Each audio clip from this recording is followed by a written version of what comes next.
At marami na namang naloko si Master Oda sa bagong kabanata ng One Piece. Inaasahan ng marami, pati na siguro ako, na ang Elbaf ay magiging training ground ni Luffy bago siya makapunta kasama na ang buong Straw Hat crew sa huling isla o ang Locktail. Ang isa pang inaasahan na pagtatagpo ng kakambal ni Shanks na si Shamrock at ni Luffy ay tila maudlot na rin. Lahat ng iyan ay ating pag-uusapan sa pagbabalik ng One Piece Chapter 1140, What is up mga gamaw? Nagbabalik na naman ang inyong master ng analysis paralysis para sa isa na namang unpopular opinion para sa bagong kabanata ng One Piece. Ngunit bago tayo magpatuloy, ay siguraduhin nakasubscribe ka na sa aking YouTube channel at Facebook page para naman may mapala ako sa aking kaka-analysis paralysis. Bago tayo magpatuloy sa kwento, gusto ko lang magbigay ng reaksyon sa cover page ng naturang kabanata.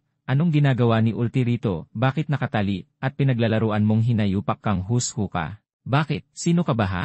Ang isa sa mga paborito kong karakter ng One Piece na si Ulti ay itinali, at tila pinaglalaruan pa. Kung ako ang tatanungin, mas gusto ko yung pagkakagawa ng karakter ni Ulti kumpara sa ibang babaeng karakter ng One Piece. Siguro dahil si Ulti ay isang kontrabida, kaya parang ang astig lang. Wala lang naman nasabi ko lang. Sa pagpapatuloy ng kabanata, ito na nga tila hinahamon panigyaban ang mga Straw Hats particular na si Luffy, kung kaya niya bang agawin ang naturang susi sa kanya. Nagkaroon naman ng kaunting aksyon sa kabanatang ito, kagaya ng paggamit ni Gyaban ng haki, at inilagay ito sa susi mismo at ihinampas kay Luffy. Dahil sa naturang insidenteng ito nakita ni Gyaban ang Straw Hat na suot-suot ni Luffy. Talagang legendary ang Straw Hat na ito dahil ito mismo ang Straw Hat na galing kay Roger na ibinigay niya kay Shanks at ngayon ay nasa pangangalaga ni Luffy. Nagpatuloy pa rin si Luffy na maagaw ang naturang susi, at lalong uminit ang eksena noong inilabas ni Gyaban ang kanyang signature na sandata, ang dalawang palakol at ginamit niya ang Grim Throne. May pagka-Beastmaster ng Dota pala itong si Gyaban, siguro mayroon din itong Primal Roar. Gaano kaya kalakas itong Grim Throne na ito? Parang hindi naman ito ginamitan ng haki ni Gyaban. Kumbaga sa Dota, first skill lang ito, hindi pa ito ang ultimate. Napabilib si Gyaban ng sinanggalang ni Zoro ang kanyang Grim Throne attack. Sa pagsanggang iyon ni Zoro, isang bahagi ng palasyo ang nasira at nalaglag sa kawalan. Tila painit na ng painit ang eksena noong ginamit na ni Luffy ang ganyang Gear 5 at pumorma na rin si Zoro para umatake. Napangiti pa si Gyaban nang makita ng kanyang mga mata ang Gear 5 ni Luffy. Ngunit ang inaasahan nating lahat na matinding labanan ay naudlot ng tinaas ni Gyaban ang kanyang mga kamay na tanda ng pagsuko. Pambihira, gusto lang pala makita ni Gyaban ang Gear 5 ni Luffy. Sana sinabi na lang niya ito, at nirequest niya kay Luffy na mag-transform sa Gear 5 kapalit ng naturang susi na magpapalaya kay Loki. Sa sinabi ni Gyaban na kung sakaling safe pa ang Elbaf bago umalis ang Straw Hats, nag-imbita pa ito na hanapin siyang muli ng Straw Hats. Mayroon pa kayang ibang dahilan bakit gusto pa niyang magkita silang muli ng Straw Hats. Sa sinabi ni Gyaban na kung sakaling safe pa ang Elbaf, sa tingin ko ramdam na ni Gyaban ang paparating na panganib sa Elbaf, at malaki ang tsansa na matalo siya ng sinumang nagmamay-ari ng puwersang kanyang naramdaman. Una nang naramdaman ni Gyaban ang presensya ng kakaibang enerhiya noong dumating si Gonko at Shamrock. Ito marahil ang dahilan kung bakit hindi na nag-aksaya pa ng panahon si Gyaban na lalo pang subukan ang lakas ni Luffy, dahil kailangan niyang ireserba ang kanyang lakas dahil sigurado siya na may labanan na magaganap. Marahil naramdaman rin ni Gyaban ang pagdating pa ng dalawang God's Knight sa Elbaf, kung kaya't wala ng dahilan para maglaban pa sila ni Luffy.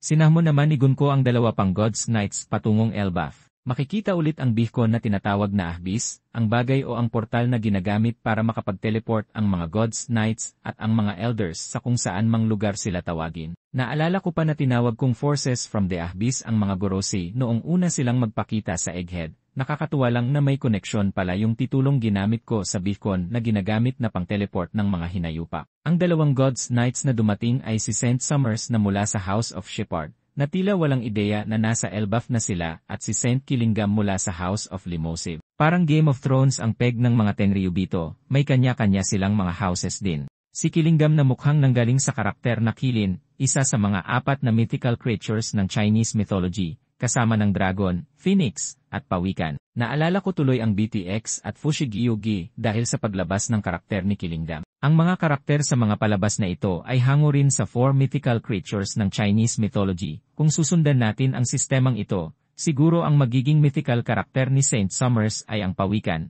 dahil na rin sa matanda na siya, wala lang naman, naisip ko lang. Isa pa sa mga kapansin-pansin na detalye dito ay ang pagkakaroon ng Saint sa mga pangalan ng dalawang God's Knights na dumating. Nangangahulugan lang na sila ay miyembro ng Tenryubito, samantalang si Gunko naman ay walang saint sa pangalan. Ibig bang sabihin ito na si Gunko ay na-recruit lang din, at walang lahing Tenryubito, at siya ay isang ordinaryong nilalang lamang bago siya maging miyembro ng God's Knights? Mukhang hindi na rin matutuloy ang meet-up ni Luffy at ni Shamrock dahil sa pinababalik na ito sa Marijoa. Matatandaan na si Laphite ay nasa UMIT headquarters kung saan inaangkat ang mga pagkain para sa mga Tenryubito patungong Marijoa, na siya ring concern ni Saint Summers bago pa siya tawagin papunta ng Elbaf.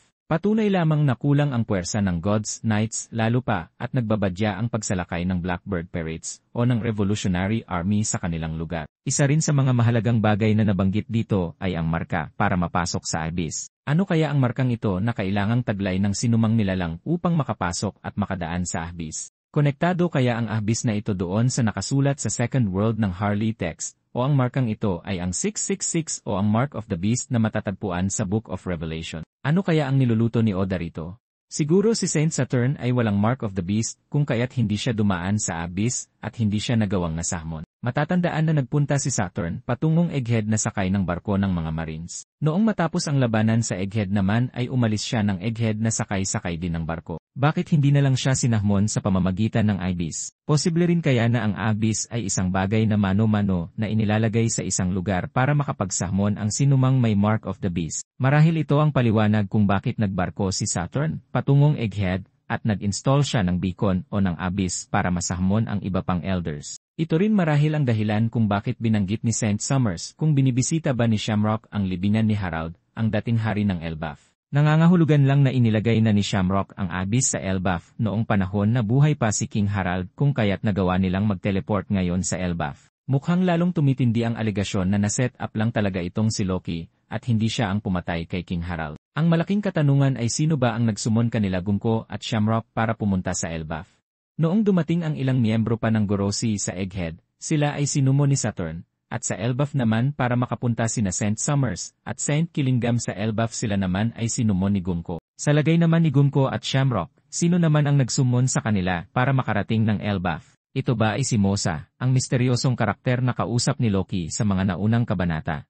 Hindi kaya isa rin sa mga Elbaf Giants ang nagsamon kina Gunko at Shamrock? Kagaya na lang ni Mountain Beard Harul. Grabe talaga kapanapanabik talaga ang mga susunod na kabanata ng One Piece. Isama mo pa na posibleng magkaroon ng God Valley Incident Part 2 dahil na rin sa namumuong plano sa isipan ni Shamrock. Kaya kapit lang tayo mga gamaw. Hanggang sa susunod na walwalan, katulpa.